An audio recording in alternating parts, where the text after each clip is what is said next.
마침 오늘이 1월 1일이죠. 예. 그러나 교회력으로는 송구 영신 예배나 또 새해 신년 1월 1일 예배는 성경적으로는 그것은 없어요. 교회력으로는 없고 단지 이제 오래 오는 동안 세상적인 어떤 문화와 그 풍습의 한 일환으로 교회에서 그렇게 하는 것뿐이고 지금도 어떤 교단별로 또 어떤 교회별로 또 어떤 이렇게 1월 1일 예배를 그렇게 신년 예배로 드리는 교회가 있기도 하고 안 드리는 교회도 굉장히 많이 있어요. 교회에 성경에 나와 있는 성경적인 어떤 의미의 것은 아니고 왜 그러냐? 교회는 주 단위로 되어지거든요. 사실은. 그래서 성경적으로는 1월 요번 돌아오는 1월 4일 날 그날이 첫 주일이지만 첫 날로 우리는 교회는 그렇게 여겨지고 있어요. 그래서 왜 우리는 송구영신 예배는 가족이나 주변의 친척들이나 이웃과 함께 한 해를 돌아보며 가족을 중심으로 하는 거 오히려 더 성경적으로 맞고요. 신년 예배 1월 1일이 주일로 이렇게 딱 걸리면 그러면 하는 거지만 굳이 그날을 어떤 세상적인 의미에서 복을 나누고 세상적인 그런 개념의 것은 교회에서는 크게 합당치 않다라고 또 하고 또 안 하는데도 굉장히 사실 많이 있습니다. 그리고 우리가 또 한 가지 명심해야 될 건 오늘 1월 1일이라 한 번 또 짚고 넘어가려고 그래요. 교회 다니면서도 해돋이 가고 교회 다니면서도 가서 뭘 빌고 소원을 빌고 그런데 여러분 성경을 통해서 분명히 아실 건 수없이 제가 찾아 드릴 수도 있지만 베드로전서 1장에서 3절에도 보면 우리가 예수님을 믿음으로 말미암아 거듭난 특권을 받았고 그것으로 말미암아 우리는 이제는 예수님과 한 가족이 되는 희망으로 살아가고 있습니다. 그리고 로마서에는 뭐냐 하면 우리가 완전한 자녀로서의 특권을 받을 그날을 기다리고 있습니다. 처럼 뭐냐 하면 예수님을 믿는다는 것. 예수님을 믿는 순간부터 우리는 소망이 하늘에 있는 거예요. 영원한 안식처에 대한 지금 성경에 다 그렇게 돼 있어요. 그런데 교회 다니면서도 여전히 2026년 새해에 앞으로 오늘 이 땅에 속한 것들의 어떤 희망을 갖고 기대를 갖고 그것에 대한 뭔가를 이거는 성경적이지가 절대 않습니다. 예수님을 믿는 순간부터 우리의 소속은 하늘이기 때문에 하늘에 대한 소망, 오로지 예수님에 대한 소망을 갖고 그것에 대한 인내를 기다리고 그 날을 소망하며 살으라고 성경은 곳곳에 수없이 말해 놓았는데도 불구하고 정작 그것은 놓쳐버려요. 그것에 대한 생각은 다 망각하고 여전히 세상 사람처럼 세상 풍조를 따라서 2026년에도 또 뭔가 좀 더 살림이 나아지겠지 뭐가 되겠지 세상 사람이 하는 기대처럼 아니에요. 우리는 하늘에 대한 소망을 가지고 있으면서 예수님이 언제 오실 것에 대한 소속이 거기이니까 그게 성경이고 예수님이에요. 근데 교회에 다니는 사람들조차 계속 세상에 대한 기대와 거기에 마음을 빼앗기고 있으니까 이거는 전혀 예수님하고 관계가 없고 더 우리는 2026년도 예수님께 다시 오실 예수님께 그리고 하늘에 대한 소망, 영원한 안식처에서 완전한 우리의 양육을 통해 완전한 권리를 받을 그날, 영원한 안식처에서 함께 영광을 누릴 그날, 예수님과 한 가족으로서 함께 누릴 그 영광스러운 그날을 소망하며 2026년도 살아가시기를 부탁드립니다. 자, 예수님이 인정하는 믿음 30번째 시간, 예수님의 몸된 교회 목요 이야기 성경학교 457번째 시간이 되겠습니다. 계속 지금 예수님이 인정하는 믿음 가운데서 천국 복음의 적용 원리, 특히 교회 안에서 교회를 통해서 예수님이 천국 복음이 어떻게 적용되고 있는지, 그렇기 때문에 교회를 선택하는 게 굉장히 중요하다고 말씀드렸어요. 이건 제 개인의 말이 아니라 말씀을 보면 알게 돼 있어요. 성경에는 교회를 세우신 이유가 이렇게 되었다고 분명히 나와 있는데도 불구하고 교회가 그 성경에서 세운 목적대로 가지 않고 다른 사상을 따라 자꾸 가게 되면 그러면 아무 소용이 없다라는 거죠.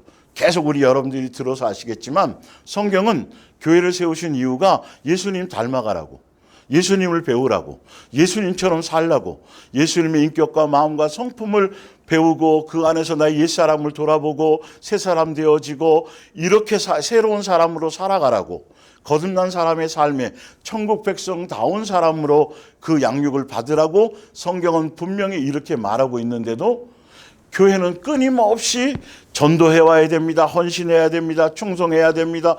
자꾸 그런 얘기만 들으면 사람들은 자신을 돌아볼 시간도 없어요. 계속 뭔가에 쫓기고 눌리고 또 이번에 전도해 오라는데 못해 왔네, 뭐 했네, 뭐 계속 그런 쪽, 어떤 말씀을 듣느냐가 중요하다니까요.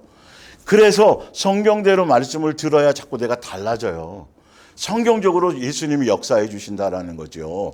그래서 교회를 선택하는 것이 너무도 중요하다. 자, 그런데 이 말씀을 대할 때, 이 말씀을 통해서 예수님은 이걸 원하시는구나. 예수님의 뜻은 이거구나. 예수님이 원하시는 건 이렇게 되어 있구나. 예수님의 뜻에 맞추어 순종하고 그대로 살아갈 목적으로 여러분들이 말씀을 대하셔야 돼요. 지금 시대는요, AI부터 시작해서 수많은 정보와 세상 풍조와 세상 사상과 그리고 그 옷 입는 것부터 시작해서 각자 개성 시대예요. 자기 주장이 다 틀려. 뭐 통일될 일들이 하나도 없어요. 이 마음과 생각과 사상들이. 그렇기 때문에 여러분들이 우리의 삶의 중심을 정확하게 말씀이라는 기준을 두고 삶의 방향을 설정하지 않으면 그냥 세상 풍조에 확 휩쓸려 가요, 여러분. 정확한 정체성을 가져야 돼요. 내가 천국 백성으로, 내가 그리스도인으로 다른 풍조를 따라가지 않는다. 다수교를 따라가는 것이 아니다. 이것은 말씀대로 가야 되는 것이다. 그러니까 광야교의 성도들이 여리고성을 들어가기 위해서 그 정탐꾼을 보냈더니 12명을 보냈는데 10명을 다 부정적이야. 다수가 다. 여호수아와 갈렙 둘만 아닙니다. 우리에게 준 밥입니다. 그냥 가면 됩니다라고 다수결에 밀렸잖아요. 일단은요. 200만 명 중에 2명밖에 못 들어갔다고 돼 있잖아요. 이게 교회 안에서도 말씀을 정확하게 중심으로 가지 않으면 세상 풍조에 휩쓸려서 교회에서도 말씀을 기준으로 가지 않고 풍조를 따라가 버린다니까요. 세상 문화를 교회에서 흡수해가지고 사람을 끌어들이기 위해서 그 방법을 쓰면 점점점 사람들이 세속화되어져 가지 예수화되어져 가지 않는단 말이에요. 그리스도화되어져 가야 돼요. 그래서 여러분들이 더 정확하게 단순무식하게 말씀을 철저하게 내 삶의 기준과 삶의 표준과 삶의 방편으로 붙들려고 그런 목적으로 말씀을 대하고 사모함으로 들으셔야 돼요. 이 말씀 듣고 좋은 말이네 하고 대충 흘려버리고 또 내 생각과 내 어떤 세상 돌아가는 걸로 합리화시키고 멋대로 살아갈 거면 굳이 이 시간에 그 시간을 거기에 쓸 필요가 없어요. 이왕 여러분들이 여기에 말씀을 통해서 예배를 통해서 말씀을 받는 시간이라고 한다면 이 말씀에 대한 가치를 기준을 더 앞으로는 특히 더 세상이 다 이기적으로 가기 때문에 더 정확하게 말씀이라는 것에 기준을 두고 강력하게 붙들고 가시지 않으면 흔들릴 수밖에 없어요. 자, 볼게요. 마태복음 28장 이거는 예수님이 죽고 십자가에 죽고 부활하신 이후에 하늘로 승천하시기 전에 마지막 유언처럼 가장 예수님이 원하고 뜻하는 것, 반드시 너희는 이렇게 살아야 된다. 내가 원하는 건 이렇다. 라고 말씀해 주시는 명령인 거예요. 사실은 너무도 잘 알고 있는 거예요. 예수께서 나와 말씀하여 이르시되 하늘과 땅의 모든 권세를 내게. 예수님이 이제 부활하신 이후에 이제 승리자로 왕권을 가지신 상태이시니까요. 예수님께 모든 권세가 왔죠. 주셨으니 그러므로 너희는 가서 모든 민족을 모든 차별이 없이 차등이 없이 어떤 누구에게나 다 어느 민족이나 다 이런 의미도 포함하고 있어요. 모든 민족으로 뭐 삼으라고요? 제자로 삼아. 왜 제자로 삼으라? 이 의미는 뭐냐면 내가 산 것처럼 그들도 살도록 가르쳐라. 내가 너희들에게 공생애를 통해 말씀을 통해서 가르치고 살아왔던 것처럼, 특히 여기서는 예수님이 마지막 주고 가신 게 새 계명, 예수님이 주신 명령은 새 계명밖에 없거든요. 그것을 얘기해요. 그래서 모든 민족을 제자로 삼아 아버지와 아들과 성령의 이름 곧 예수의 이름으로 침례를 베풀고 내가 너희에게 분부한 모든 것을 가르쳐서 뭐하라? 지켜 행하도록 하라, 이 말이에요. 지켜 행하게 해라. 그러니까 모든 민족을 내 제자 삼으라는 건 누구 닮으라는 소리예요? 예수님 닮으라는 거죠. 예수님을 배우라는 거죠. 예수님의 마음을 배우고 예수님의 사랑을 배우고 그리고 예수님의 용서를 배우고 예수님의 인격을 배우고, 그래서 제자라는 건 예수님처럼 살도록 나처럼 살게 해라. 예. 그리고 다시 말하면 그 제자가 되는 길이 뭐냐면 예수님이 말씀하신 대로 예수님이 주신 계명대로 지켜 살아가도록 그렇게 가르쳐라. 제자들에게 준 말씀이잖아요. 그러니까 이 제자가 되려면 무엇부터 해야 된다 그랬어요? 내가 먼저 예수님의 제자가 돼야죠. 나는 그 길을 가지 않으면서 다른 사람에게 뭔가 한다라는 건 말이 안 되는 거죠.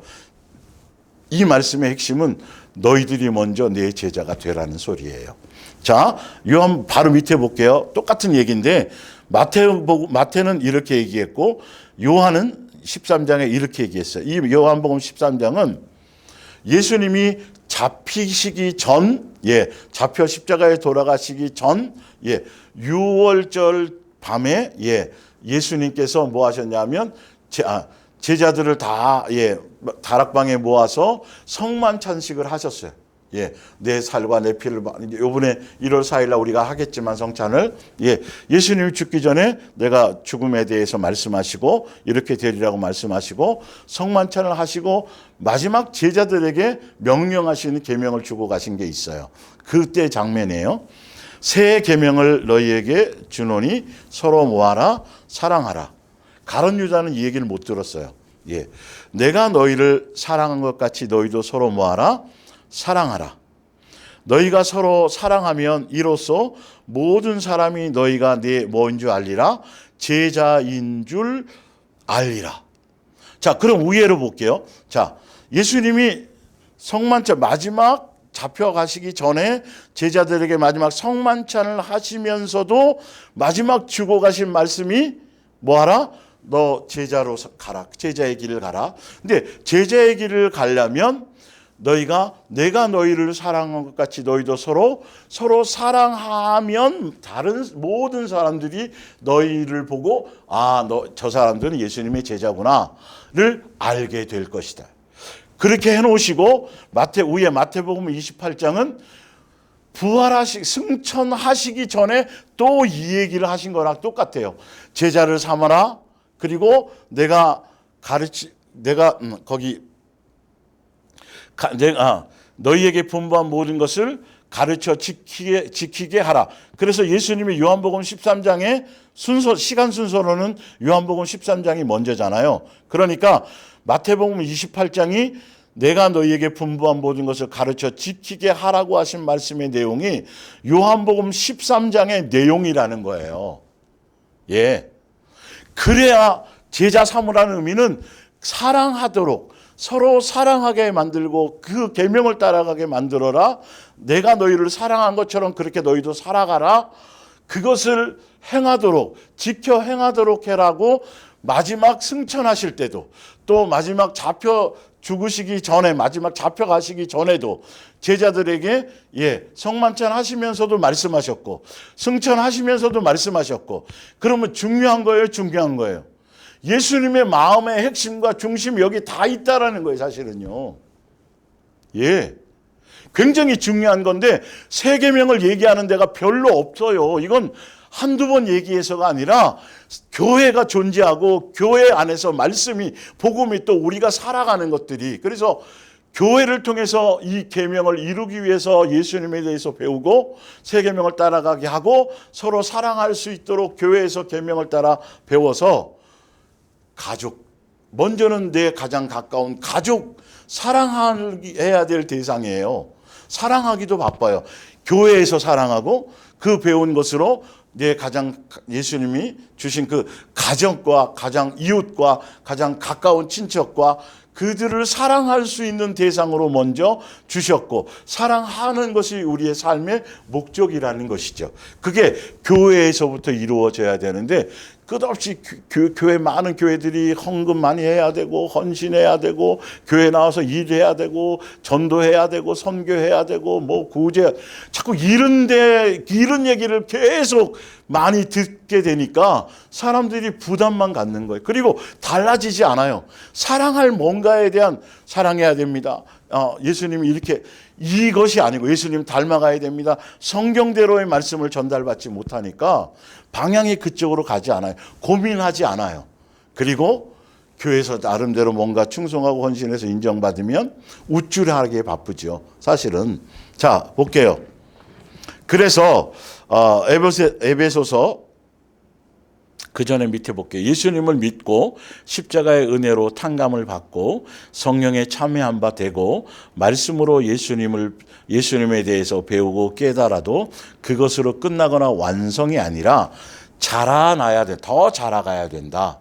그리스도의 장성한 분량에 이르기까지 자라야 되는데 그 자란다는 의미는 예수님이 주신 계명대로 예수님이 살라고 하신 대로 열매 맺어야 된다. 그게 새 계명이라고 말씀드렸어요. 그래서 새 계명을 이루기 위해서 그 뜻대로 살아가기 위해서는 첫 번째 이건 계속 해왔던 건데 정리하면서 또 하는 거예요.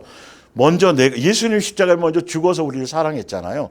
나도 다른 사람을 사랑하려면 내가 죽어야 된다. 옛사람이. 정과 욕심과 탐심이, 내 기준이, 내 자존심이, 나의 어떤 옳다고 생각하는 내가 주인 되었던 모든 기준이 각자 다 살아온 삶이 틀리고 어떤 가치관이 틀리고 모든 것들이 다 틀린데 자기중심적으로 모든 것을 해석해버리면 사랑할 수가 없죠. 용서할 수가 없죠.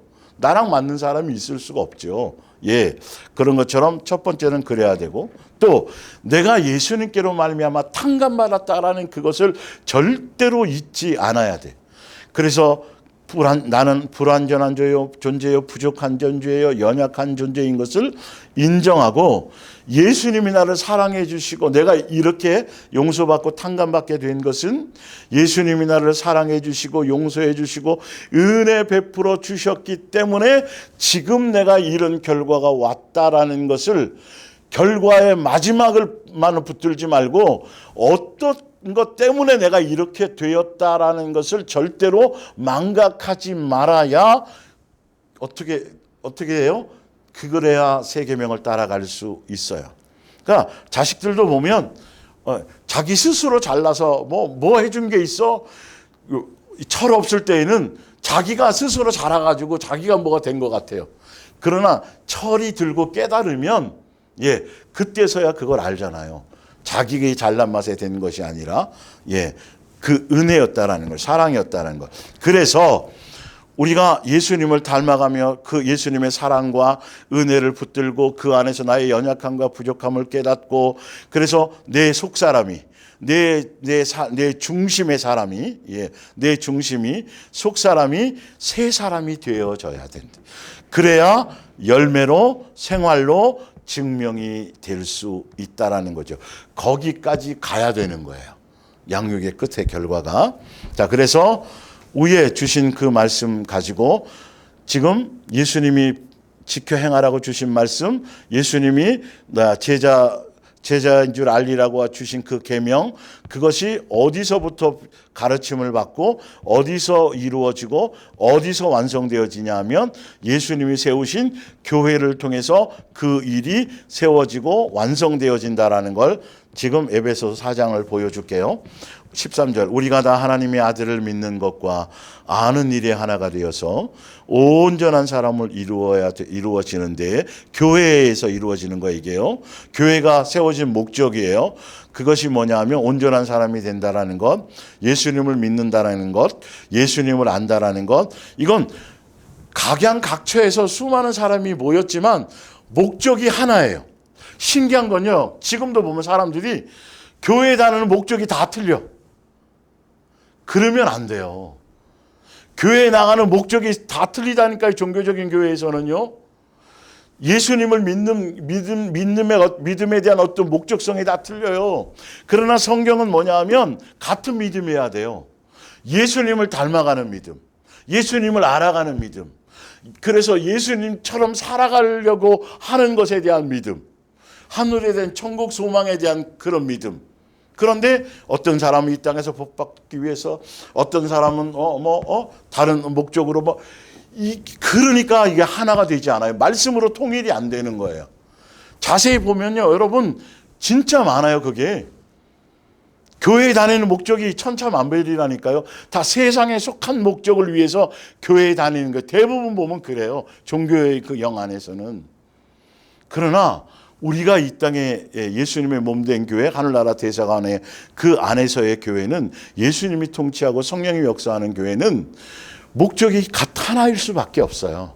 예수님을 아는 것과 예수님을 믿는 것이 하나가 될 수밖에 없어요. 뭐예요?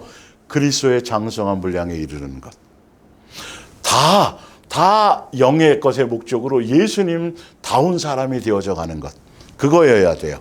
그리스도의 장성한 분량에 충만한 데까지 이르리니, 그래야 예수님이 사신 것처럼 살게 되고 예수님이 주고 가신 계명대로 살 수 있어지는 거죠. 왜 그래야 되느냐 하면, 그렇게 되면 이는 우리가 이제부터는 어린아이가 되지 아니하여 사람의 속임수와 간사한 유혹에 빠져 온갖 교훈의 풍조에 밀려 요동하지 않게 하려 함이라. 그 밑에 좀 옆에 달아놨죠. 세상에 대한 욕심과 탐심과 세상에 속한 영광에서 멀어지고 기복적인 거나 번영적인 어떤 것, 또 바벨론적 물질적 황금 맞는 이런 것들이죠. 이런 요소가 우리의 심령 속에 교회 생활하는 것에 생겨나지 않는다. 아까도 말씀드렸잖아요. 처음에 예수님을 믿는 순간, 제대로 믿는다라고 한다면 땅에 속한 어떤 소망과 땅에 속한 어떤 기대의 것들이 없어져야 되고, 예수님을 믿는 순간 모든 소망과 희망이 어디에 속해져야 돼요? 하늘의 것으로 바뀌어져야 된다라고 성경은 얘기하고 있어요. 그런데도 여전히 교회 다니고 있으면서도 세상에 속한 어떤 것으로 자꾸 어떤 나의 만족을 찾고 행복감을 찾고 어떤 기대를 가지고 있고 어떤 소망을 가지고 있고 어떤 희망을 가지고 있다라고 한다면, 그건 어린아이라는 거죠. 사단에게 미혹당할 수 있는, 수많은 유괴당할 수 있는, 또 뒤돌아볼 수 있는, 팥죽 한 그릇에서도 장자권을 이 모든 걸 팔아먹을 수 있는 그런 위험한 위치에 있을 수밖에 없다라는 거예요. 그러나 그리스도의 장성한 분량에 이르고 교회를 세우신 목적대로 예수님을 닮아가서 그렇게 성장해 간다라고 한다면, 세상에 속한 그 어떤 것들에 대해서도, 물질이든 명예든 세상 권세든 영광이든 인기를 끄는 거든, 이런 것에서는 점점 흥미를 잃어가게 되게 되어져 있다라고 말하고 있는 거예요. 자, 그래서 볼게요. 그래서 그리스도의 장성한 분량에 이르는 과정이 21절, 제가 오늘은 에베소서 4장을 말씀을 약간 순서를 도치시켜 놨어요. 이제 여러분들이 이렇게 이 말씀의 흐름에 좀 더 이해를 돕기 위해서 그 안에 있는 내용이지만 볼게요.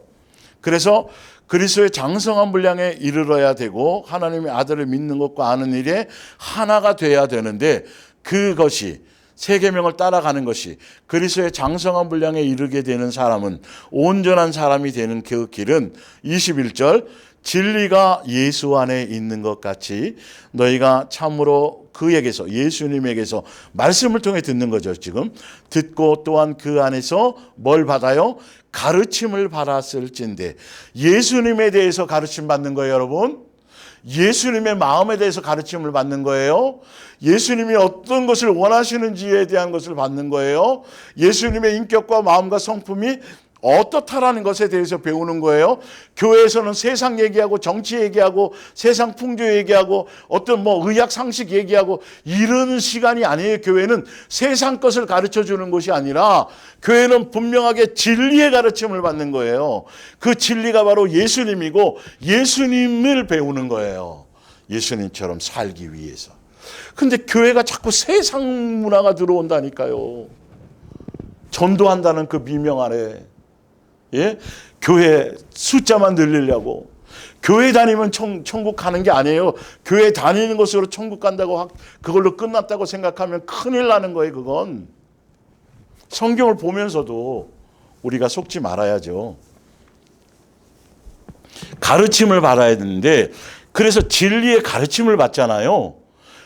교회에 제대로 교회에 나가서 바른 교회에 나가서 바른 복음을 듣잖아요. 그러면 다른 곳에 마음이 없어요. 다른 목적이 있지 않아요. 교회에 나가서 가르치는 게 전도하는 방법, 전도 테크닉, 어떻게 하면 사람을 데려오느냐, 어떤 방법을 쓰느냐, 이런 거 자꾸 가르치고 앉았는데, 그래서 교회 사람들 끌어모아나 봤자 그거는 영생하고 관계 없는 환경이 너무도 많다라는 거죠. 보세요. 진리의 가르침을 받게 되면 다른 거 말고 예수님에 대해서 배우고 말씀을 제대로 배우고 진리의 가르침을 받으면 나타나는 결과가 있단 말이에요. 사람들 마음속에 생각 속에 자리 잡는 게 있단 말이에요.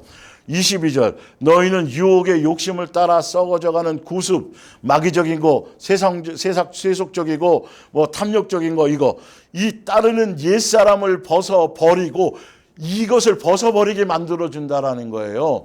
오직 너희의 마음이, 너희의 속이, 너희의 생각이, 욕심과 탐심과 이걸로 가득 찼던 이 마음이 예수님의 마음, 예수님의 성품, 예수님의 긍휼, 예수님의 자비, 영에 속한 것들로, 세상에 대한 욕심이 아니라, 세상에 대한 인기나 영광과 이것이 아니라 예수님에 대한 그 긍휼한 마음으로 심령이 새롭게 되고 마음보가 달라지고 하나님을 따라 예수님이요, 의와 진리와 거룩함으로 지으심을 받은 어떤 사람? 새 사람.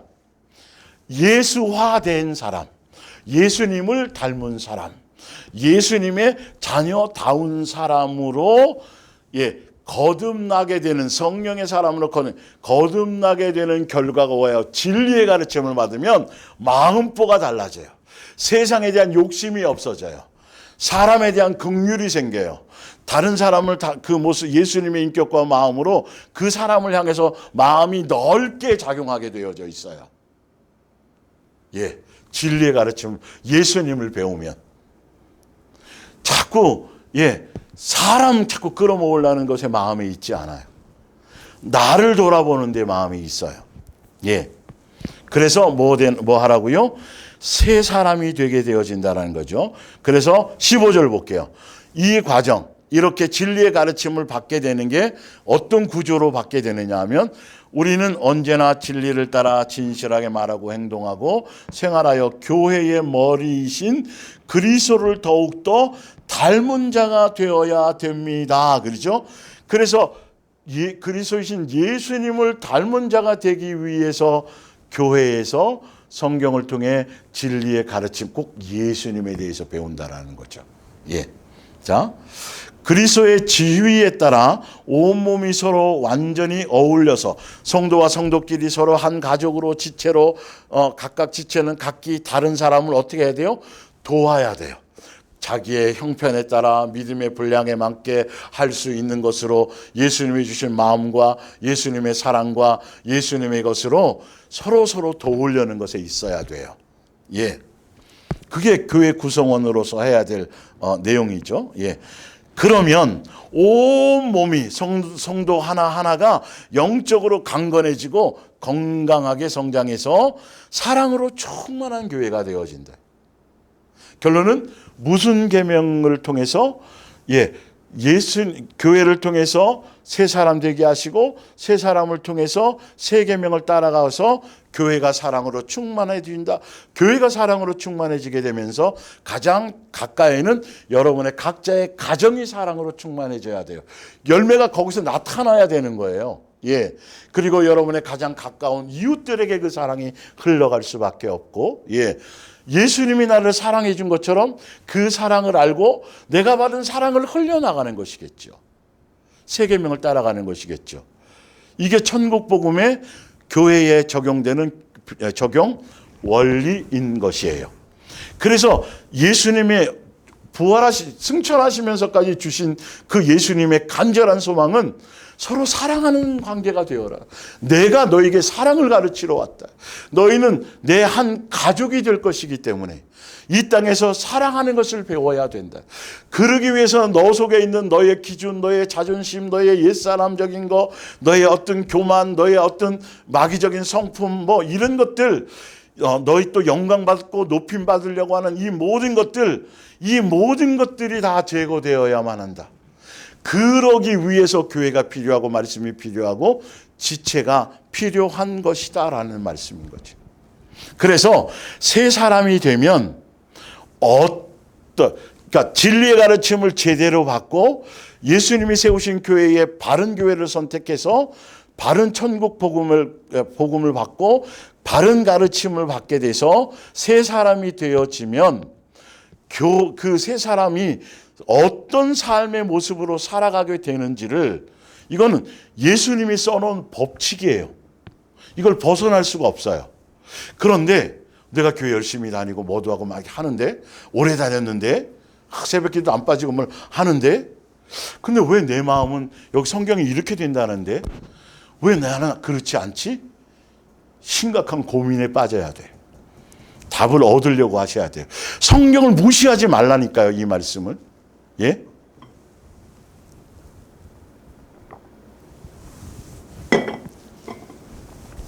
자, 골로새서 3장을 볼게요. 여러분은 완전히 새 사람으로 살고 있습니다.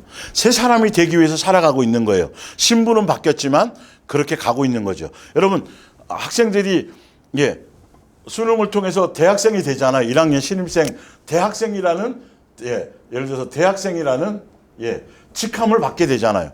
그런데 직함을 받았다 그래서 대학생이 아니라 이제 대학교 4년 동안 실질적인 대학생이 되는 과정을 배우는 거란 말이에요. 그러니까 우리가 지금 예수님을 믿어서 죄 사함을 받고 새 사람이라는 신분을 가졌지만 새 사람으로서의 삶의 것들을 우리가 배워가고 성장해 가야 되는 것이 교회에서 하는 거라는 것이죠. 예, 볼게요. 여러분은 완전히 새 사람으로 살아가고 있습니다. 새 사람은 계속해서 옳은 일을 더욱더 배우려 하고. 그러니까 말씀대로, 성경대로 예수님이 살려고 하시는 그 법에 잘 안 되더라도, 실수하더라도 그러려는 것에 주파수가 맞춰져 가는 사람이 새 사람 된 사람이라는 거죠. 예수님을 믿는 사람이라는 것이죠. 예. 여러분 속에 새 생명을 창조하여 주신 그리스도를 닮은 자가 되려고 부단히 노력하고 있습니다. 삶의 기준이 예수님이 되어진다는 거죠. 다른 누구가 아니라는 거죠. 세상에 대단한 선한 사람, 유명한 사람, 뭐 4대 성인, 어떤 성자, 이게 아니라 예수님을 믿는 사람은 그 삶의 기준이 예수님처럼 살고 예수님을 닮아가려는 것이 오늘 처음 나왔더라도 그것에 기준되어야만 되고, 그런 사람들에게만 이 말씀이 제대로 들릴 수도 있어요. 멋대로 해석하지 않고. 부단히 노력하고 있습니다. 여러분은 하나님의 선택을 받고 새 생명을 얻었으며 하나님의 깊은 사랑과 배려를 입고 있는 사람. 탕감받았죠? 용서받았죠? 큰 사랑과 은혜를 받은 것이죠? 그 배려를 받은 것이죠? 그거예요. 그런 사람입니다. 그러기 때문에 이제 그 다음부터는 새 계명으로 나가게 된다는 거죠. 그러니까 다른 사람에게 따뜻하고 친절하게 대하지. 교회 안에서입니다. 1차적으로. 이것이 안 되면 가장 가까운 가족 안에서 대하십시오. 겸손하게 온유와 인내로 관용을 베풀어 언제나 남을 용서하고 원한을 품지 마십시오. 결론은 우리가 예수님의 자녀로서 탕감받았다라면 새 계명을 가야 되는데 바로 바로 지금 이런 새 사람이 되었다라는 건 삶의 목적과 방향이 여기에 있어야 되고 내가 그렇게 가고 있는지를 봐야 돼요. 예. 자. 내 성품이 바뀌는지, 예, 내 급한 성품이 바뀌는 거지. 쉽게 막 분내고 화내고 막 이런 것들 다 이런 것들이 이 내 속의 것이 달라져야 된다니까요. 성경을 외우면 뭐하고 전도를 수백 명 하면 뭐하냐니까요. 예수님 교회 통해서 말씀을 통해서 예수님은 이거를 원하시는 거예요. 그래서 제자 삼으라고 말씀하신 거예요. 예, 내가 달라지기를 바라는 거죠. 주께서 여러분을 용서하신 것을 기억하고 나오죠? 빼도 박도 못해요, 여러분. 이게 내가 너희를 사랑한 것처럼 똑같아요. 예, 그걸 기억하고 그걸 잊어버리니까 자꾸 교만해지고 머리가 자꾸 이렇게 고개를 드는 거죠. 여러분도 다른 사람을 용서하십시오. 14절, 무엇보다도 중요한 것은 사랑에 넘치는 생활을 하는 일입니다. 사랑은 모두를 완전하게 하나로 묶어주는 한 가족이 되는, 교회가 하나 되게 하는, 이만큼 중요한 거예요. 자꾸 사람 모으라고, 자꾸 사람 데려오라고 막 그런 거 가르치고 강요하지 말고 달라지라고 가르쳐. 지금 성경대로 가도록 말씀을 무엇에 초점을 두고 있는지를 갖고 교회를 분별하셔야 된다니까요, 여러분. 예수님 앞에서는 이것으로 예수님은 나중에 보시는 거예요. 나를 얼마나 닮았는지 안 닮았는지. 그리스도께서께 받은 평화가 항상 여러분의 마음과 여러분의 마음, 우리의 마음 속에 있어야 돼요. 생활에 깃들여 있어야 돼요. 예. 내 마음보가 달라져야 되는, 내 마음보가 평강이 있어야 되고, 내 마음보가 긍휼해져야 되고, 내 마음보가 용서가 있어야 되고, 예, 이래야 된다는 거죠. 그래서 생활 속에 이런 것들이 나타나야 돼요. 이것은 그리스도의 몸의 지체가 된 여러분의 책임이며 특권입니다. 그리고 항상 뭐 하는 생활? 감사하는 생활. 이 감사가 기본이 될 수밖에 없는 거예요. 예수님께 붙어 있으면. 아버지의 뜻이 항상 기뻐하라, 쉬지 말고 기도하라, 범사에 감사하라. 기본이에요, 기본. 이건 어쩌다 한번 듣는 게 아니라 예수님이 세우신 예수님의 몸된 교회 안에서는 이런 삶의 방향과 지향이 이것으로 항상 충만할 수밖에 없는 것이어야 돼요. 항상 하는 말씀이어야 되는 거예요.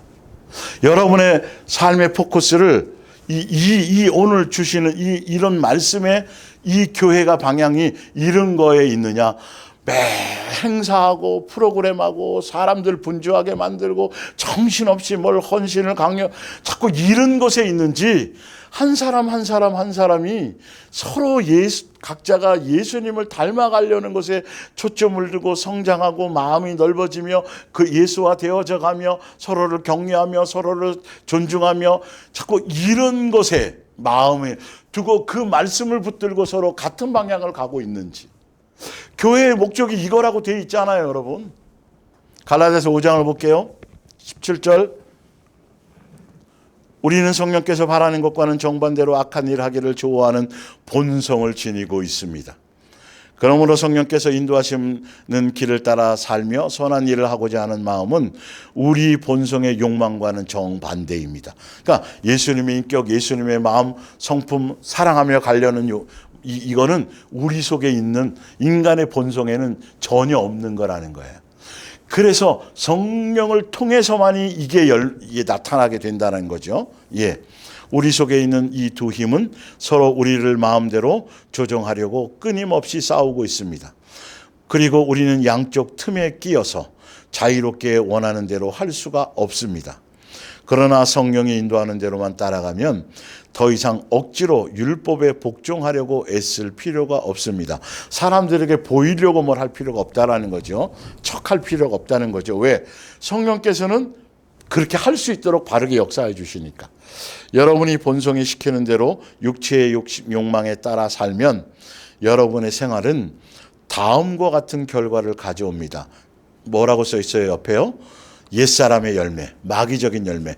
교회는 다니는데 교회는 열심히 다니고 전도도 하고 헌신도 하고 봉사도 하고 뭐 주일학교 교사도 하고 성가대 뭐 엄청나게 분주하게 열심히 하고는 있는데 내 삶의 생활, 내 마음보가 내 생활의 주변에 나타나는 열매들이 어떤 것으로 나타나느냐에 따라서 나는 여전히 예수님의 사람도 성령의 사람도 아닌 여전히 어떤 사람? 육에 속한 사람인 것인지 아닌지를 무엇으로 아느냐? 열매로 아는데 그것이 뭐냐 하면 바로 더러운 생각, 육신의 쾌락을 찾는 마음, 우상숭배, 두 마음 품는 거, 돈 사랑하는 거 이런 거, 예, 세상 쾌락, 뭐 즐거움, 뭐 이런 것들 다 마술, 헐뜯음과 싸움, 질투와 분노, 언제나 자기 이익을 추구하는 일, 불평과 비판적인 태도, 부정적인 거 다 포함돼요. 예, 자기의 작은 당파 외에는 모두 나쁜 것으로 인정하는 배타주의와 거기서 나오는 잘못된 교설들, 예, 말들, 예, 잘못된 가르침, 시기, 살인, 남을 미워하는 거 살인이에요. 술주정, 예, 흥청대며 먹고 마시는 것 따위, 예, 돈 쓰기 좋아하고 뭐 세상 자기 즐거운 대로 막 살려고 하는 거, 그것이 예, 쇼핑이 예, 예를 들어서 필요한 거 사는 거 뭘 그러겠어요. 쇼핑이 자기 즐거움이고 쾌락이고 낙인 사람들, 이건 세상 풍조인 거예요. 예, 예. 필요를 따라 하는 것과 전혀 틀려요. 전에도 말했지만 한 번 더 당부합니다. 너무도 중요하기 때문에. 예. 예수님을 닮았느냐 안 닮았느냐, 진리의 가르침 안에 있느냐 없느냐, 교회 열심히 다녔는데도 전혀 예, 달라지지 않고 이런 마음과 이런 생각과 이런 것들이 내 속에 내 생활 주변에 여전히 있다라고 한다라면 그거는 온전한 말씀이나 진리 안에 있는 가르침이 아닌 거라는 거죠. 예, 누구든지 이런 생활을 하는 사람은 하나님의 나라를 물려받을 수 없습니다. 그러면 충격을 받아야 되거든요. 그러면 와, 이것과 내가 싸워야 되겠구나. 그러려면 말씀이 그것이어야 돼요. 이길 수 있는 말씀의 목적과 방향이 그런 거여야 되는데 말씀이 계속 전도밖에 없어. 말씀이 계속 교회를 키우자는 것밖에 없고 말씀이 계속 뭔가를 확장하자는 것밖에 없으면 여러분은 근본적으로 전혀 하늘나라를 상속받을 수 있는 복음을 듣고 있는 것이 아니에요. 천국 복음은 그렇지 않아요. 진리의 가르침을 받으면 이것이 제거되기 시작한다는 거죠. 예. 그러면서 하지만 성령께서 우리 생활을 지배하실 때 그분은 우리 속에서 다음과 같은 열매를 맺게 해주십니다. 세 사람의 열매, 곧 사랑과 기쁨과 평화와 인내와 친절과 선의와 진실과, 이건 남들이 나에게 좋게 해주고 잘해줄 때만이 아니에요. 환경과 관계없이에요. 그냥 내 형편과 관계없어요. 내 속에 어떤 어려움이 생긴 것과 관계없어요. 내가 죽을 병에 걸린 것과도 관계없어요. 그럴 것 같으면 우리는 육에 속한 사람이죠. 좋은 거 있을 때 당연히 기뻐하고 뭐 아무 탈 없을 때 좋아하고, 이거는 세상 사람도 해요. 예, 이건 그 기준이 아니에요. 세상 기준이 아니라 예수님, 하늘에 대한 소망으로 예수님이 주시는 어떤 그런 것으로. 스데반이 돌을 맞아 죽으면서도 얼굴이 빛났다가 해같이 빛났잖아요. 예, 또 그 돌을 던지는 그들을 향해서 오히려 용서했잖아요. 예수님이 십자가에 죽을 때도 그들을 향해 용서하셨잖아요. 그런 거라는 거예요. 그런 것과 같은 거예요. 우리가 앞으로 많이 성장해야 되겠지만 어쨌든 말씀의 방향과 목적은 그거예요. 좋은 일 있고 기분 좋은 일 있고 자식에게 잘된 일이 있고 뭐 막 세상에 막 즐거운 일, 그걸로 기뻐하고 즐거워하고 뭐 좋아하는 거 아무 의미 없다니까요. 그 얘기가 아니에요. 세상 환경과 관계없이. 아니, 어쩌면 내가 사자굴에 던져져서 사자 입 앞에 있을 때도 관계없어야 된다는 것이죠. 예를 들자면 진실, 온유, 그리고 절제입니다. 여기에는 율법에 사랑하라는 것에 반대되는 것이 하나도 없습니다. 또 하나 명심해야 될 건 뭐냐면 이런 열매가 이런 열매가 맺혀가고 있다. 그래서 또 이런 성령의 열매, 예수님 원하는, 예수님 닮아가는 이런 열매가 맺혀져 가고 있다. 그래서 이건 내가 선한 것이 아니라 누구의 은혜다? 예수님의 은혜이다. 예수님의 사랑으로 말미암은 것이다. 이것을 놓치지 말아야 돼요. 그래야 다른 사람하고 비교하지 않아요. 다른 사람을 평가하지 않아요. 이 은혜와 사랑인 걸 놓치는 순간 나는 되는데 왜 이렇게 되는 거예요? 이거는 안 된 것만 못한 거예요. 똑같아요, 결과는. 예.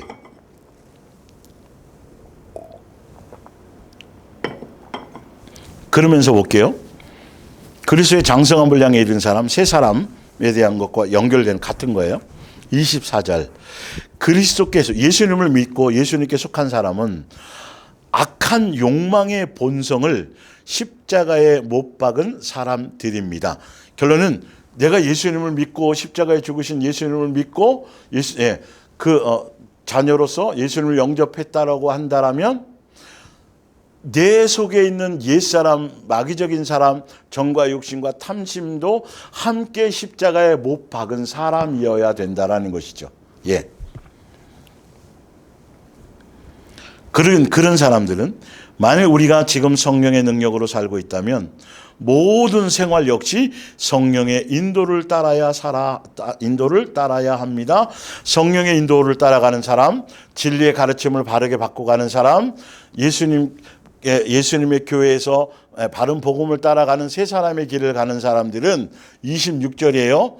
그런 사람들은 세상에 속한 어떤 명예, 세상에 속한 어떤 인기를 얻고자 질투하거나 악한 감정을 가지는 일은 없을 겁니다. 자기를 높이거나 알아주기를 바라거나 시기하거나 삐지거나 질투하거나 섭섭해하거나 이런 요소들이 없다라는 거예요. 교회 안에서 이게 없어야 돼요. 그런데 교회 안에서 이게 비일비재로 그냥 당연한 것처럼 이런 것들이 생겨나고 있다라는 건 그건 성령의 역사를 따라가고 진리의 가르침 안에 있지 않다라는 것이죠. 예수님의 천국 복음 안에 있지 않기 때문에 사람들은 자꾸 모여들고 교회의 형편은 나아지고 또 성도는 늘어나고 건물은 대단해지고 우수한 많은 프로그램들은 많이 행할지 모르지만 그런 성경에서 말하는 이런 예수화 되어져가는 열매가 없다라면 그건 복음이 잘못된 거라는 거예요. 갈라디아서 1장 9절을 볼게요. 다시 한번 말합니다. 또 강조한다는 거죠. 누구든지 여러분이 이미 받아들인 복음, 천국 복음이에요. 예수님이 오셔서 주신 우리 이 천국 복음과 다른 것을 여러분에게 전한다면 다른 복음을 전하는 자들이 많이 있다고 말하고 있어요. 그는 하나님의 저주를 받을 것입니다. 10절에 여러분도 잘 알고 있겠지만 나는 달콤하고 교묘한 말로 여러분의 사람들의 성도들의 환심을 살 생각은 없습니다. 다시 말하면 사람을 설교를 통해서나 교회 어떤 일들을 통해서나 교회 어떤 프로그램을 통해서나 사람을 기쁘게 하거나 사람에게서 기쁨을 얻으려고 하는 교회의 풍조가 전혀 없어야 됩니다라는 거죠. 그러나 다른 복음을 전하는 데는 이런 풍조가 너무 많다라는 거예요. 사람이 돋보이고 사람을 기쁘게 하고 사람에게서 기쁨을 얻으려는 하는 사람끼리 안에서의 영광을 나타내고 사람을 자랑하고 사람의 어떤 것들을 평가하고 드러내는 것 아니요. 교회는 예수님만을 드러내는 것이에요. 예수님만을 목적하는 것이에요. 예수님만을께만 영광을 돌리는 것이에요. 다 예수님을 닮아가기 위해서 집중하는 것이에요. 어떤 누구 개인이 영광을 취하거나 드러나거나 인기 끌거나 주목받는 곳이 아니어야 돼요. 바른 복음은 그래요. 천국 복음은 그래요. 그러나 다른 복음은 사람들이 영광을 취해요. 사람들의 일들로 복잡해져요. 누가 뭘 많이 헌금을 했대. 누가 뭐 어떤 일이 있었대. 누가 전도를 이만큼 했대. 누가 40일 금식을 했대네. 누가 성경을 5번이나 썼대네. 이런 일들이 아니에요. 전혀. 사람이 대단해지는 것이 아니에요. 다 동등된 거예요. 어느 누가 오든지 차별이 없는 것이에요. 그러나 다른 복음은 사람에 대한 일들로 얘기로 가득 차 있어요. 그러니까 구역이 모여든지 교회 다니는 사람끼리 모여도 예수님 얘기보다는 세상 얘기, 자기 집안 얘기, 남편 얘기, 자식이 뭐 어떻게 된 얘기 그런 얘기예요. 아니 교회에 다니고 예수님을 믿는다는 사람들이 어쩌다 뭐 하다 보면 그럴 때도 있겠지만 거의 대부분이 그런 일들로 얘기로 끝나는 거예요. 세상 돌아가는 얘기, 연예인이 어떻다는 얘기 뭐. 응? 여러분 내 입술에 내 마음의 생각에 무엇이 지배하고 있는지를 보셔야 돼요. 나는 오직 하나님을 기쁘게 해드리려고 할 뿐입니다. 만일 내가 지금까지도 옛날에 사도 바울이 유대교에 있을 때는 그렇게 살았거든요. 인기 끌었거든요. 높아 있었거든요. 자기 자랑했거든요. 그런데 예수님의 몸된 교회로 온 다음부터는 이게 달라졌다는 거예요. 자기의 자랑거리가 없어졌다는 거예요. 면서 만일 내가 지금까지도 사람들에게서 환심이나 사려고 든다면 어찌 주 예수 그리스도의 종이라고 말할 수 있겠습니까? 목사들이 자꾸 인기를 끌려 그런다고요. 유명세를 타려 그래요. 정말 흔적이 나오죠. 말씀 외에, 말씀 전하는 거 이 내용 외에 자기 개인의 뭔가를 자꾸 드러내고 나타내려고 하는 자체가 벌써 위험한 요소인 거라는 거예요. 사람을 따르게 만들려고 하는 요소랑 똑같아요. 중매, 왜 중매자로 쓰냐면 중매가지고 자기는 빠져나와야 되는 거예요. 빠져나와서 이 말씀을 통해서 많은 사람들이 자꾸 예수님에 집중하도록 해줘야 되는데 자기의 보이는 뭔가를 자꾸 과시하고 드러내고 자꾸 자꾸 명함에 이름 내는 걸 좋아한다니까요, 여러분. 눈을 좀 뜨셔야 돼요, 사람을. 거짓에 대한 부분들을 진리에 속했는지 아닌지를 좀 봐야 된다니까요. 아니 숨어도 자꾸 인기 막 사람들이 자꾸 그렇게 와도 오히려 숨어야 될 건데 자꾸 드러나고 싶어서 하는 것. 더 이상은 제가 얘기하지 않을게요. 이거 위험한 수위라. 성경에 이렇게 써놔도 여전히 그걸 따라가요. 학벌을 따라가고 인기를 따라가고 유명세를 따라가고 책 많이 쓴 거 따라가고 11절 사랑하는 형제들이 엄숙히 여러분에게 말합니다. 내가 전한 복음은 단순히 인간의 머리로 꾸며낸 이야기나 꿈이 아닙니다. 예수 그리스도께 직접 계시해 주신 것입니다. 유대교를 따르던 내가 어떤 인간이었던가는 여러분도 다 잘 알 겁니다. 옛날에는 사도 바울과 지금은 예수님께로 받은 계시로 말미암아 내가 전하는 건 다른 사상을 전하는 것이 아니라 예수님을 전하는 것이다. 그래서 그 말씀의 핵심이 고린도후서 11장 2절이에요. 하나님께서 여러분에게 마음을 쓰시듯 나 역시 여러분 생각으로 가득 차 있습니다. 여러분은 마치 순결한 처녀가 장차 자기 남편이 될 한 사람에게만 사랑을 바치듯이 오직 그리스도만을 사랑하십시오. 사도 바울이 유대교에 있을 때가 아니라 이젠 거기서 벗어나서 예수님의 가르침 따라 세상의 사상과 어떤 종교적인 교리가 아니라 예수님의 가르침 성경의 말씀 그대로를 진리를 제대로 선포하고 제대로 깨닫고 나서 사도 바울이 전하는 천국 복음의 내용은 다른 얘기가 없어요. 오직 뭐 하라고요? 예수님만 뭐 하십시오? 사랑하십시오 밖에는 없어요. 그리고 이것만 고민해요. 성도들이 이 말씀대로 천국 말씀 복음대로 세상에 물들지 않고 또 옛날로 돌아가지 않고 세상 풍조에 따르지 않고 한결같이 예수님만 사랑하며 예수님께만 마음 두며 예수님을 닮아가려는 이것에 마음을 빼앗기지 않고 그렇게만 가야 되는데 그것으로 마음이 졸이고 있다라는 것. 저는 이 심정이 이해가 간단 말이에요.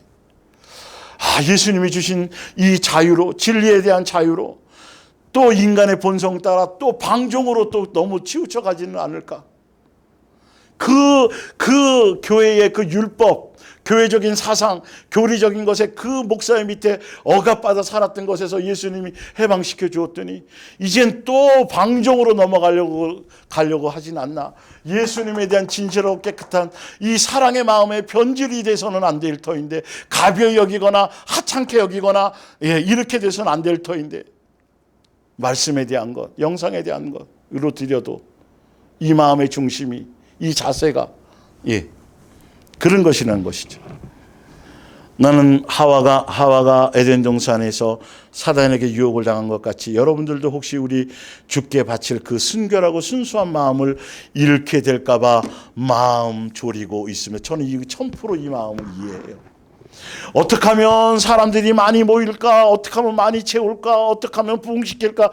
이런 것에 목적이 없어요. 예수님께 속한 종들은 예수님이 보내주는 사람 한 사람을 바로 섬기기도 바쁘고, 그들이 진실하고 깨끗하게 끝까지 예수님만 사랑하며 예수님 보좌 우편에 앉을 때까지 흔들리지 않고 인내로 끝까지 가기를, 그것에만 온 마음을 두지, 여기 지금 보내준 이 사람도 감당하기도 어려운데 왜 자꾸 끌어모으려고만 하는지, 그게 그럴싸하게 굉장히 복음에 열정이 있는 것 같지만 아주 위험한 것이에요. 그게 여러분, 눈을 좀 떠야 되는데, 예수님도 그 12제자 중에 가룟 유다 외에 어쩔 수 없는 다른 그 나머지 제자들을 보존하여 지키기 위해서 전 온 마음을 쏟았다고 하시는 것처럼, 얼마나 지금 운우사자와 같이 악한 것들이 우리의 마음을 뺏어가려고, 세상 풍조에 빠지게 만들려고,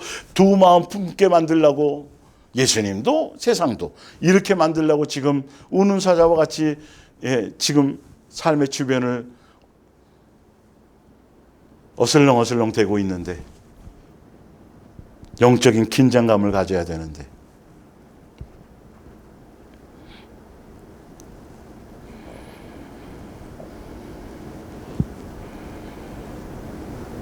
예수님에 대한 우리는 또 점검해 봐야 돼요.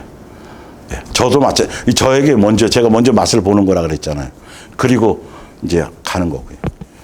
자, 예수님의 영에 속한 성령을 따라가는 진리의 복음 안에 있는 사람들은 어디에 마음, 예수님의 말씀 보세요. 알아요? 예수님의 생각은 똑같아요. 지금 처음 1페이지 오늘 마태복음 28장부터 지금까지 쭉 내용이 뭐냐면 예수님의 생각을 적어 놓은 거예요. 예수님은 무엇을 중요하게 여기는지, 교회가 무엇을 목적으로 가야 되는지, 성도들의 삶이, 내가 삶의 방향성이 어디를 두고 가야 되는지를 계속 똑같은 얘기를 하고 있다라는 걸 여러분들이 인지하셔야 돼요. 마가복음 7장 18절 예수께서 이르시되 너희도 이렇게 깨달음이 없느냐. 제자들에게 답답해 하신 거죠. 조금 무엇인지 밖에서 들어가는 것이 능히 사람을 더럽게 하지 못함을 알지 못하느냐. 이는 마음으로 들어가지 아니하고 배로 들어가 뒤로 나오감이라.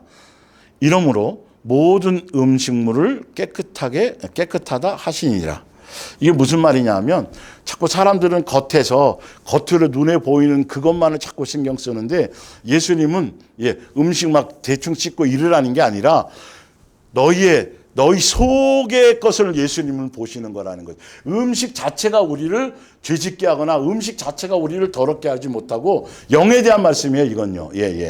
자, 또 이르시되 사람에게서 나오는 그것이 사람을 더럽게 하느니라. 그렇기 때문에 예수님이 무슨 말씀이에요? 너희 속 사람을 깨끗하게 하는데 초점을 두라는 거예요.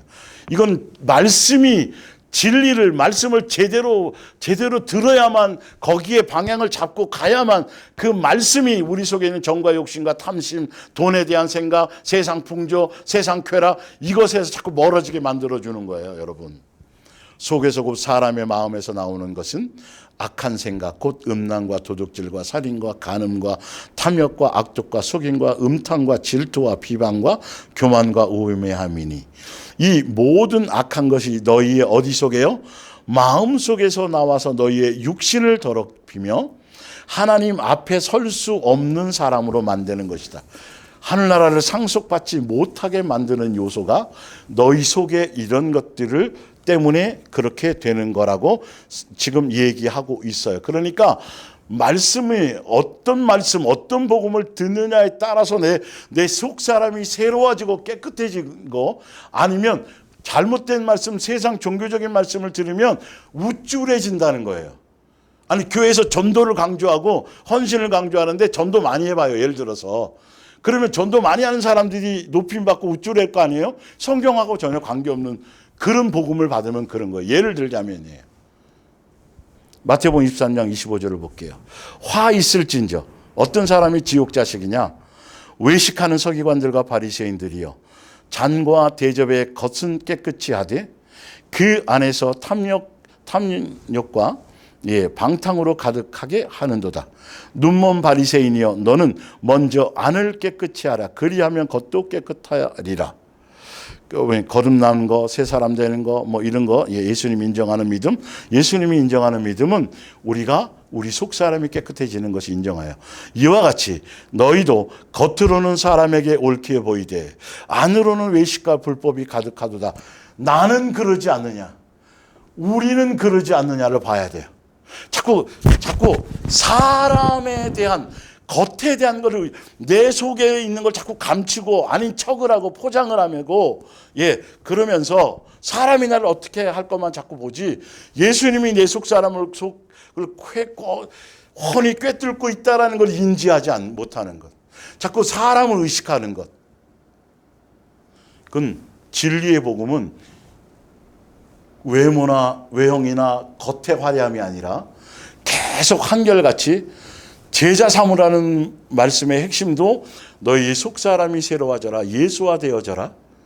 너의 마음속에는 탐과 신과 욕심과 이런 것들이 너 속에 아직 남아있는지 제거되어 가고 있는지를 보라고 얘기하고 있는 거죠. 에베소서 3장 16절입니다. 그의 영광의 풍성함을 따라 그의 성령으로 말미암아 너희 속사람을 능력으로 강건하게 하시오며 성령께서 하시는 게 우리 속사람을 강건하게 해주시는데 그 속사람이 강건해지는 결과가 무엇이냐면 믿음으로 말미암아 그리스도께서 너희의 마음에 계시게 하옵시고 항상 내 마음에 예수님이 존재하는 걸 느끼게 하고 너희가 사랑 가운데 뿌리가 박히고 터가 굳어져서 능히 모든 성도와 함께 지식에 넘치는 그리스도의 사랑을 알고 그 사랑에 대한 너비와 길이와 높이와 깊이 정육면체겠죠. 이렇게 어떠함을 깨달아 하나님의 모든 충만하신 것으로 너희에게 충만하시기를 구하노라. 사랑으로 충만한 사람이 되어지는 것. 내 속사람이 성령께서는 내 속사람이 예수님에 대한 사랑에 대한 지식과 똑같죠. 아까 에베소 4장과 예수님을 아는 것과 믿는 것에 하나가 되어 그리스도의 장성한 분량에 이르러 새 사람 되어지는 것, 새 계명을 따라가는 사람 마찬가지예요. 그거는 동일하게 내 속에 예수님의 사랑에 대한 것으로 사랑의 인격으로 충만해지는 것을 얘기하는 것이죠. 고린도후서 4장 16절 그러므로 우리가 낙심하지 아니하노니 우리의 겉사람 외형 겉의 모습, 겉의 어떤 것들이 아니라 낡아지나 우리의 무엇은 새로워져요? 속사람이 날마다 새로워지는 것에 집중해야 되고 성령의 사람은 진리에 속한 사람들은 진리의 가르침을 따라가는 사람들은 겉에 대해서 생각을 갖지 않아요. 그러므로 우리는 지금 우리를 둘러싸고 있는 눈에 보이는 어려움에 눈길을 돌리지 않습니다. 오히려 우리는 아직은 보이지 않지만 하늘에 있는 기쁨을 바라보고 있습니다. 어려움은 곧 사라질 것입니다. 그러나 그 기쁨은 영원히 계속될 것입니다. 속 사람은 진리의 가르침 안에서 예수님의 가르침 따라 천국 복음 안에서 바르게 진리의 가르침을 가는 사람들은 겉에 드러나는 세상에 드러나는 내 삶에 드러나는 많은 문제와 어려움과 사건과 이런 것에는 전혀 마음을 두지 않고 내 속사람이 더 예수님을 닮아가며 내 속사람이 점점 예수와 되어가는 것에 마음을 두고 하늘에 대한 소망과 하늘에 대한 가치에 그것으로 더 기뻐하며 이 땅에서 잠깐 당하는 모든 고난과 이 양육의 것들을 잠깐으로 여기고 거기에 마음을 빼앗기지 않는 것. 이게 진리의 가르침, 천국 복음 안에 가는 사람들의 열매인 것이에요. 자, 베드로전서 3장 1절 볼게요. 아내들이여, 이건 꼭 아내만이 아니라 교회 안에 모든 사람을 포함해서 그리스도인들에 대해서 생각해도 동일한 거기 때문에 제가 이렇게 해놓은 거예요. 여러분도 마찬가지로 남편에게 순종하십시오. 그러면 지금은 우리 주님의 말씀을 아무리 주님의 말씀을 들으려 주어도 고지 들으려 하지 않던 남편들도 여러분의 늘 경건하고 순결한 행동에 감동을 받아서 장차는 주께로 돌아오게 될 것입니다. 남편을 꼬셔서 남편에게 어떤 전도법을 사용해, 이게 아니에요. 내가 예수화 되어져 가면, 내가 예수님 닮아가면 그 삶의 열매로 하겠다고 성경에 나와 있잖아요. 지금 세 계명의 열매가. 예. 여러분이 하나님을 공경하는 생활이야말로 100마디 말보다는, 전도하는 말 이런 것보다는 더 호소력이 있는 것입니다. 보석이나 화려한 옷이나 머리 단장으로 외모를 아름답게 보이려고 열중하지 마십시오. 요즘 시대는 남자도 이걸 너무 많이 하죠. 피부 관리 어느 정도 해야 되는데, 이게 이제 세상 풍조가 그래요. 오히려 온유하고 조용한 마음의 소유자가 되어서 언제까지나 퇴색하지 않는 매력으로 내면을 아름답게 장식하십시오. 여러분, 사람들에게 보이는 그 외모는요, 몇 군데 한 3-4가지만 수술하면 아름답게 보일 수 있어요. 그러나 우리의 심령의 것은 한두 가지 수술로 되는 게 아니라, 이거는 수천 억만 가지 근본적인 것을 다루는 것이기 때문에 그냥 누구나 쉽게 다 째고 깎고 해서, 요즘에는 미인들이 다 비슷하잖아요. 보면 연예인들 보면, 예, 거기에 신경 쓰지 말고, 그건 누구나 할 수 있는 거예요. 돈만 있으면. 그거 말고, 내 성경에서 말하듯이 지금 내 내면, 내 속의 것, 내면을 아름답게 장식하십시오. 이것이야말로 하나님께서 보시기에 가장 하는 거예요? 값진 것입니다. 옛날에 하나님을 믿고 자기 남편에게 순종한 거룩한 여자들도 이와 같이 고상한 아름다움을 몸에 지니고 있습니다. 이건 지금 오늘은 제가 여자, 남자 이걸 얘기하려고 하는 것이 아니라 그리스도인들의 삶의 방향성을 얘기하는 거죠. 세상 사람처럼 겉에 자꾸 그 풍조를 따라가지 말고, 성경은 끊임없이 한결같이 속 사람에 대해서, 남이 알아주지 않는 성령으로 거듭난 사람은 바람이 임의로 부는 것처럼 뭔가 있지만 화려하게 드러나지 않는 그런 성령에 거듭난 사람의 모습대로, 진리의 가르침대로, 말씀대로 그 열매를 맺으며 가는 것에 내 마음의 중심이 점점점 바뀌어 가라고 성경은 얘기하고 있는 것입니다. 그래서 오늘은 여기까지 하겠습니다. 좀 더. 그래서 교회를 통해서 예수님이 지금 계속 복음이 어때야 되는지, 교회의 방향성과 그 복음 안에서 우리가 살아가는 삶의 목적성과 이런 것들이, 가치를 어디에 두어야 되는지, 겉으로 드러나는 규모와 외형과 아름다움과 유명세와 이거 있지 않고, 계속 예수님은 나처럼 예수님의 인격을 가지고 세상의 화려함이 아니라 이름 없이 빛 없이 용서하고 사랑하고 긍휼하고 경건하고 긍휼과 자비와 세상에 대한 정욕과 욕심과 탐심과 화려함과 이런 것에 마음 두지 말고, 교회의 복음이 항상 이래야 되고, 교회는 이런 사람이 되게 하는 것이라는 것을, 사랑으로 충만한 것이 되게 하는 것. 여러분, 이 말씀이, 이거는 1년 내내 들어도, 1년 내내 이 복음의 가치 안에 있어도 전혀 과하지 않아요. 근데 이 얘기가 전혀 다루어지지 않거나 이거는 복음이 아닐 수 있어요. 교회의 역할이 아닐 수 있어요. 정말 여러분의 말씀을 확인하시고 잘 분별하셔서 빨리 벗어날 건 벗어나시고 방향을 온전하게 말씀을 따라 가시기를 부탁드립니다. 기도하겠습니다.